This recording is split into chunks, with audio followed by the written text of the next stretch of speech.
Langkah penggubalan Perlembagaan Persekutuan Tanah Melayu yang Merdeka.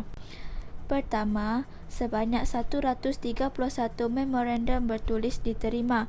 Memorandum daripada pihak Raja-Raja Melayu mencadangkan supaya persekutuan yang merdeka mempunyai seorang ketua negara, iaitu Yang di-Pertuan Agong.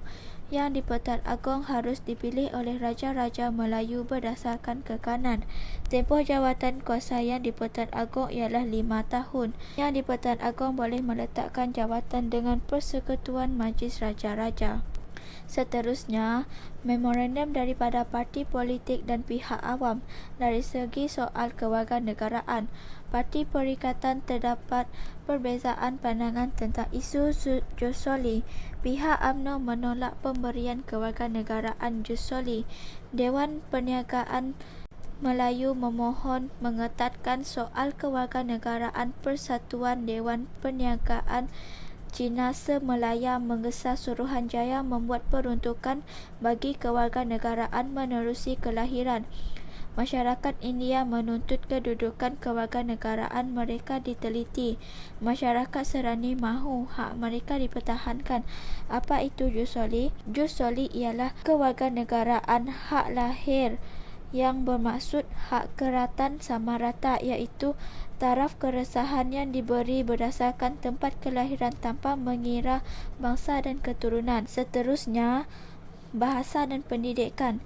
Memorandum daripada MCA menuntut supaya semua sekolah yang ada daripada aliran bahasa Inggeris atau vernakular perlu diteruskan. Memorandum juga mencadangkan supaya semua sekolah kebangsaan mempelajari bahasa Inggeris, Melayu, Cina dan India. Yang kedua, Suruhanjaya Perlembagaan Persekutuan Tanah Melayu telah mengeluarkan draft perlembagaan menerusi sistem kerajaan persekutuan dengan negeri mempunyai kuasa tertentu. Sistem kewarganegaraan berasaskan jus soli kepada semua yang lahir di Tanah Melayu. Kedudukan istimewa orang Melayu diteruskan. Raja-raja diterima dengan konsep raja berperlembagaan dengan seorang Yang di-Pertuan Agong dipilih bagi Persekutuan Tanah Melayu.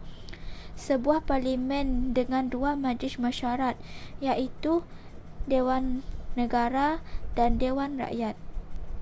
Yang ketiga, reaksi terhadap draft Perlembagaan Persekutuan Tanah Melayu. Terdapat ahli UMNO, Parti Rakyat dan Dato' Onn Jaafar dari Parti Negara yang tidak bersetuju dengan konsep jus soli. Agama Islam mestilah diakui sebagai agama rasmi. Bahasa Melayu dijadikan sebagai bahasa rasmi. Sebahagian pertubuhan masyarakat Cina ingin menjadikan bahasa Mandarin sebagai bahasa kebangsaan. MIC mahukan syarat kewarganegaraan dan penggunaan bahasa Tamil diberikan perhatian. Yang keempat, Tunku Abdul Rahman Hussein, Ong Yoke Lin dan VT Sambatan berlepas sekali lagi ke London untuk berbincang dengan kerajaan British tentang isu kewarganegaraan dan beberapa isu yang muktamad. Beberapa perubahan dan pindahan dibuat pada draft perlembagaan. Seterusnya, yang kelima, hasil pindahan disembah berkenan dan dibincangkan dalam Majlis Raja-Raja.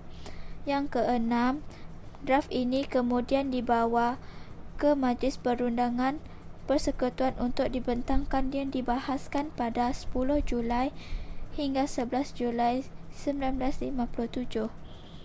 Akhir sekali, draft Perlembagaan Persekutuan Tanah Melayu akhirnya diluluskan oleh Parlimen British di London, maka ia berkuat kuasa secara rasminya pada 31 Ogos 1957.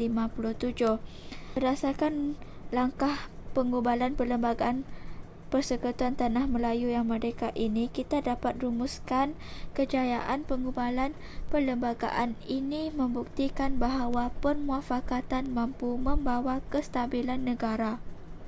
Sikap keterbukaan dengan menerima pandangan Dengan menerima pandangan daripada pelbagai pihak perlu dipertahankan agar negara kekal maju dan harmoni. Sekian, itu sahaja daripada saya. Terima kasih.